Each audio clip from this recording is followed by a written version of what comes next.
अस्सलाम वालेकुम स्टूडेंट्स। आज हम चैप्टर नंबर 2 काइनामेटिक्स का लेक्चर नंबर 11 स्टार्ट करेंगे। बेसिकली हम लोगों ने ये जो टॉपिक है ग्राफिकल एनालिसिस ऑफ मोशन, ये हमने कल के लेक्चर में ही स्टार्ट कर लिया था। हम लोगों ने पढ़ा था ग्राफ एक ऐसा तरीक़ाकार है जिसमें दो क्वांटिटीज़ के दरमियान रिलेशन को पिक्टोरियल वे से रिप्रेजेंट किया जाता है, उसको ग्राफ कहते थे। फिर हम लोगों ने पढ़ा था कि ग्राफ में जो दो क्वांटिटीज़ होती हैं उनको वेरिएबल्स कहा जाता है, एक इंडिपेंडेंट थी, एक डिपेंडेंट थी। इंडिपेंडेंट जो दूसरे पे डिपेंड नहीं करती, डिपेंडेंट वो होती है जो दूसरे पे डिपेंड कर रही होती है। अच्छा बच्चों, अब ग्राफिकल एनालिसिस ऑफ मोशन में हम दो तरह के ग्राफ पढ़ेंगे। पहला है distance time graph, second one है स्पीड टाइम ग्राफ। मीन्स ये जो डिस्टेंस टाइम ग्राफ है पहला, और दूसरा स्पीड टाइम ग्राफ जो है। आज का जो हमारा मेन टॉपिक है वो डिस्टेंस टाइम ग्राफ है। आज हम डिस्टेंस टाइम ग्राफ पढ़ेंगे। अब डिस्टेंस टाइम ग्राफ में, फासला टाइम ग्राफ में आपको ये दो वेरिएबल्स नज़र आ रहे हैं। मतलब एक वेरिएबल इसमें डिस्टेंस है, दूसरा वेरिएबल इसमें टाइम है। कल के लेक्चर में आपने पढ़ा था कि ये डिस्टेंस टाइम ग्राफ अगर हम ड्रॉ करें तो टाइम एक्स एक्सिस में लिया जाता है क्योंकि ये इंडिपेंडेंट है, आज़ाद है, और टाइम जो डिस्टेंस जो है वो डिपेंडेंट है, इसको एक्स एक्सिस में लिया जाता है। तो आज हम डिस्टेंस टाइम ग्राफ पढ़ेंगे, तीन तरह के पढ़ेंगे। पहला जो है जब ऑब्जेक्ट रेस्ट में है। रेस्ट का क्या मतलब है? वो फासला तय नहीं कर रहा, उसका जो डिस्टेंस होगा वो क्या होगा? ज़ीरो होगा। Distance would be zero. मतलब एक बॉडी 2 आवर्स, 1 आवर, 3 आवर्स जितना भी टाइम गुजरता रहे, लेकिन उस जिस्म का फासला ज़ीरो ही रहेगा, चेंज नहीं होगा। ठीक है, अगर उसने 20 मीटर फॉर एग्जांपल एक बॉडी ने यहाँ से फासला तय करके यहाँ आ गई है, 20 मीटर फासला तय कर लिया, लेकिन इसके बाद उसका अगर फासला चेंज ना हो, वो बॉडी 1 घंटा, 2 घंटे, 3 घंटे जितना भी टाइम है अगर इसी पोजीशन पे रहेगी तो हम क्या कहेंगे? ऑब्जेक्ट जो है वो रेस्ट में है। सेकेंड है object moving with uniform speed. अगर जिस्म यूनिफॉर्म स्पीड के साथ हरकत कर रहा हो तब उसका ग्राफ क्या होगा? यूनिफॉर्म स्पीड आप लोगों ने पढ़ा था, एक जैसी स्पीड। फॉर एग्जांपल अगर उसकी स्पीड 2 मीटर पर सेकेंड है तो जितना भी टाइम गुजरे उसकी स्पीड सेम रहे। क्या रहे? सेम रहे। ठीक है, इसको ग्राफ में हम अभी करते हैं 1 बाय 1। और फिर है object moving with variable speed. Variable speed का मैंने आपको बताया था, वेरिएबल स्पीड ऐसी स्पीड होती है जो चेंज होती है। फॉर एग्जांपल कभी उसकी वेलोसिटी 2 है, कभी उसकी 4 हो जाती है, ठीक है, कभी 6 हो जाती है, व्हाटएवर। अगर उसकी वेलोसिटी चेंज होती रहे तो ऐसी स्पीड को वेरिएबल स्पीड कहते हैं। तो डिस्टेंस टाइम ग्राफ में हमने 3 तरह के ग्राफ पढ़ने हैं कि ऑब्जेक्ट जब रेस्ट पे होगा, ऑब्जेक्ट जब यूनिफॉर्म स्पीड से मूव कर रहा होगा, और ऑब्जेक्ट जो है जब वेरिएबल स्पीड से मूव कर रहा होगा। बच्चों, हर ग्राफ की आपने डायग्राम की प्रैक्टिस करनी है और उसी तरीके से ग्राफ आपने बनाना है। और हर ग्राफ के बारे में मैं एक एक 2-2 लाइंस आपको लिखवाऊंगी, आपने उसको एज इट इज़ याद करना है और जो भी ग्राफ आएगा उसके साथ उस ग्राफ को लिखना है। ठीक है, ठीक है बच्चों, अब हम जो स्टार्ट करेंगे वो सबसे पहले जो डिस्टेंस टाइम ग्राफ का ग्राफ होगा वो होगा ऑब्जेक्ट इज़ एट रेस्ट। बच्चों, ऑब्जेक्ट जो है वो रेस्ट की हालत में कब होगा? या आपने 2 पॉइंट्स याद रखने हैं। जब उसकी स्पीड जो है वो ज़ीरो होगी, मतलब उसकी स्पीड क्या होगी? ज़ीरो होगी, तब ऑब्जेक्ट रेस्ट में होगा। दूसरा पॉइंट उसका ये है व्हेन डिस्टेंस इज ज़ीरो। ठीक है, ऑब्जेक्ट का डिस्टेंस चेंज नहीं हो रहा, डिस्टेंस चेंज नहीं हो रहा, नो चेंज इन डिस्टेंस। ठीक है बच्चों, ये जो है ना, ये आप लोगों ने पेपर में नहीं लिखना, आपने सिर्फ ये लाइंस लिखनी है और जो मैं यहाँ आपको ग्राफ बना के समझाऊंगी आपने वो लिखना है। ठीक है, ये आपने लाइंस नोट कर लेनी है। बच्चों, अब हम डिस्टेंस टाइम ग्राफ बनाएंगे। ठीक है,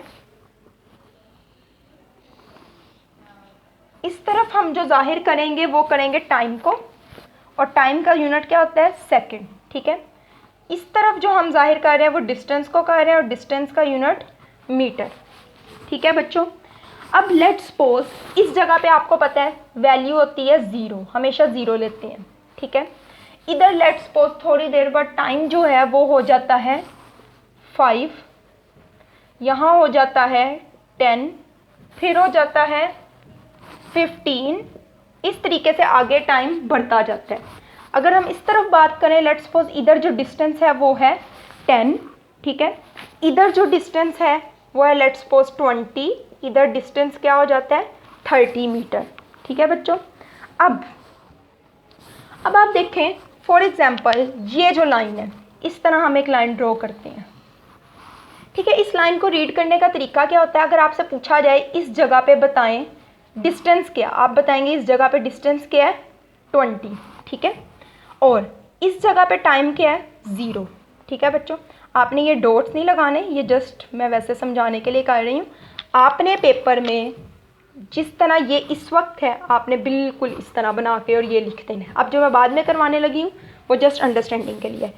इस जगह पे जो डिस्टेंस है वो क्या है आपने बताया 20, टाइम क्या है 0, ठीक है बच्चों। अब इस जगह पे देखें, अगर आप डिस्टेंस क्या है वो आपने डिस्टेंस इस तरफ से पढ़ना है, टाइम नीचे से पढ़ना है। डिस्टेंस क्या है 20, टाइम क्या है 5। देखो बच्चों 5 सेकेंड गुजर गए लेकिन डिस्टेंस चेंज नहीं हुआ।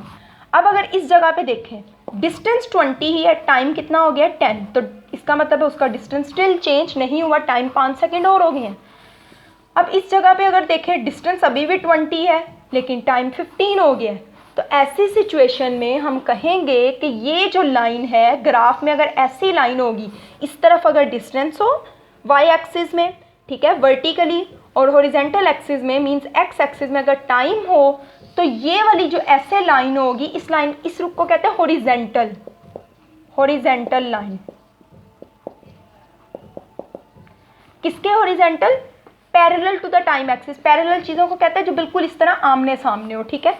ऐसी लाइन जो टाइम एक्सिस, ये एक्सिस होता है, ये टाइम एक्सिस है, टाइम एक्सिस के जो पैरेलल लाइन होगी वो जाहिर करेगी ऑब्जेक्ट जो है वो रेस्ट में है, मतलब उसकी स्पीड 0 है। ये देखिए मैंने लिखा हुआ है, आप लोगों ने बच्चों ये नहीं लिखना, मैंने आपको पहले बताया, ये ग्राफ बनाना है और ये लिखना और ये लाइन लगानी है।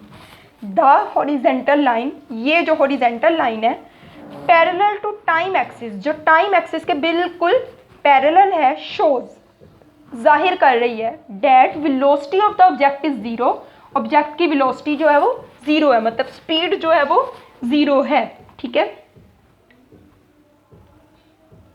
आप इधर वेलोसिटी भी लिख सकते हैं, स्पीड भी लिख सकते हैं, बल्कि आप स्पीड लिख लें क्योंकि डिस्टेंस का स्पीड के साथ डायरेक्ट लिंक होता है। यहाँ डेट इज हम इस तरह भी कह सकते हैं, object is at rest, object जो है वो किस हालत में है, रेस्ट की हालत में है। बच्चों ये आपका हो गया वो ग्राफ जब ऑब्जेक्ट जो है वो रेस्ट पे है। अब हम अगला ग्राफ पढ़ते हैं, when the object is moving with constant speed. बच्चों आपने इन ग्राफ की प्रैक्टिस करनी है और वैल्यूज इसी तरीके से आपने लिखनी है। When the object is moving with constant speed, जब ऑब्जेक्ट एक जैसी स्पीड से हरकत कर रहा है। अब हम ये स्टार्ट करते हैं। अच्छा तो बच्चों ये है object moving with constant speed, जब ऑब्जेक्ट जो है वो कांस्टेंट स्पीड से मूव कर रहा हो। कांस्टेंट स्पीड का मतलब होता है यूनिफॉर्म स्पीड। आपने यूनिफॉर्म स्पीड पढ़ा था, ऐसी स्पीड जो एक जैसी हो, जो चेंज ना हो रही हो, ऐसी स्पीड को क्या कहते हैं, कांस्टेंट स्पीड या फिर यूनिफॉर्म स्पीड। बच्चे इसमें भी आपने एज इट इज़ ये लाइन लिखनी है और यहाँ जो मैं ग्राफ बनाऊंगी उसको भी आपने वैसे ही बनाना है, ठीक है। इस तरफ अब आपको पता है डिस्टेंस टाइम ग्राफ है, तो इसमें भी सेम ऐसे ही होगा। इस तरफ हम टाइम लेंगे सेकेंड्स में, इस तरफ हम डिस्टेंस लेंगे मीटर में, ठीक है बच्चों। इधर लेट्स सपोज हम लोग ले लेते हैं कि यहाँ जो टाइम है वो है 5 सेकेंड, ठीक है, इधर 5 सेकेंड है, आगे यहाँ 10 हो गए, यहाँ 15 और यहाँ पे 20।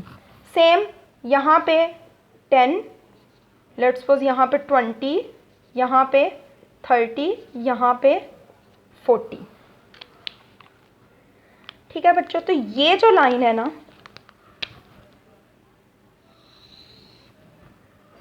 ये लाइन जाहिर करेगी ऑब्जेक्ट की स्पीड कांस्टेंट है। इस लाइन को कहते हैं स्ट्रेट स्लोप लाइन, बिल्कुल सीधी है, और स्लोप कहते हैं ढलवान, जैसे पहाड़ की स्लोप नहीं होती उस तरीके से। बच्चों अब अगर आपसे मैं पूछूं इस जगह पे ठीक है। उसके अलावा इस जगह पे, फिर इस जगह पे, उसके बाद इस जगह पे, ये मैंने 4 पॉइंट्स सेलेक्ट किए हैं। बच्चों इस जगह पे मैं आपसे कहती हूँ, इनका हम नाम देते थे, आपने ये पॉइंट्स नहीं बनाने और ना ही नंबरिंग करनी है, ये ABC वगैरह नहीं लिखना, ABCD। अब A पॉइंट पे मैं आपको कहती हूँ बताएं डिस्टेंस कितना है। अच्छा बच्चों स्पीड का फार्मूला होता है distance divided by time. A point पे बताएं डिस्टेंस कितना है 10, टाइम कितना है 5, तो स्पीड कितनी होगी 2।